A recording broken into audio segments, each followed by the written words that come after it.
Enforcement Directorate EDina Mahaki Mafamda Prevention of Money Laundering Act 2002 gi Makhada Sumon Tharakhre asi state asigi opposition leader ama oirubana BJP na luchingba NDA gi lengak asina khulai oina sijinerakpa oiramba yai haina MPCC gi president MLA Keisham Meghachandra na phongdokre Wafam asi Narol da sel thaidokpagi maralda Manipur Pradesh Congress Committee gi president su oiriba MLA Keisham Meghachandra bu Enforcement Directorate na sumon tawrakraba matungda ngasi ISCOM News ki executive editor Noren Ningombam ga akhanana unaba amada phongdorakhibani MLA bu masa laknana ba ED na sumon tawrakpagi cherol adu tha sikitang ahum da thokibani adumaku cherol adu ngarang tamak MLA gi yairipok Vishnu Nahada leiba yumda yaurkhibani hairi Keisham Meghachandra bu Prevention of Money Laundering Act 2002 gi Section 50 Subsection 2 amadi Subsection 3 gi makhada Narol da sel thaidokpagi maralda wayel chatharaba yai hairi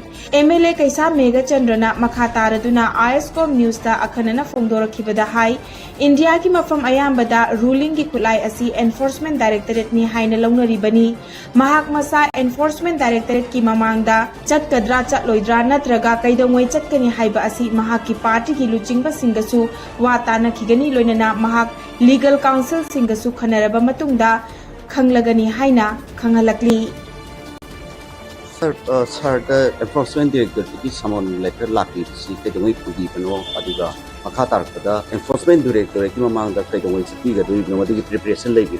I see Ngarang Kata Panguni, Karang Ungani, Guide the Panguni, Yum the police the Piram Baduda, Piram Badino, Nini, Mountaineer, Yum the Nisina, Narang Kata among the Pirapa, Aduna, I think Pangugai suddenly ED office in my Ronga, Butalura. Aduna, my officials in Navada. I think I see Kata Piasi Pangu, Ozano, and has a more SCD. I do Karahatua to Haitare. Surprise way to do that. They SCD leader task force, special task force in the company. I did deliver the people higher. So now, I say, then Masi, ED guy, the city, Sakar Paiba, monthly Waiba, the government fund scheme, Janava related with corporate Kaulidana.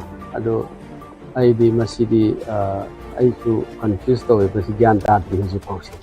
I don't make it the big enforcement director. I say, Sat by Siakoyam, party leader Mayam Sukandari, Adua, legal pin Sukandari, Aduna, of the copy left.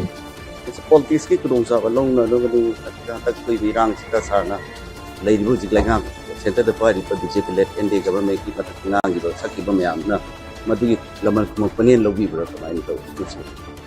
Masi ED na opposition gi the MLA samsam na le MLA da gi tawba sida taw pasidadi adum masi mayam India gi mafam khudimokta adi ruling gi khulai se instruments ED ne longari ni aduna adu ko bi ai being ai Congress state Congress ki president ho bina lai wena tawai ja la habi su khaningai bisam or Last one, sir, all India Congress Committee side is Samantha Putsky Matangari, very brief, very idea play. When Jairamji Nazu, Tito Directorate, the Gimanasu, on the Swari Tore, and the Gipinico Palti, after you in charge, it is so danker.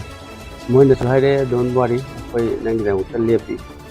I don't know, I did hide. Thanks a lot.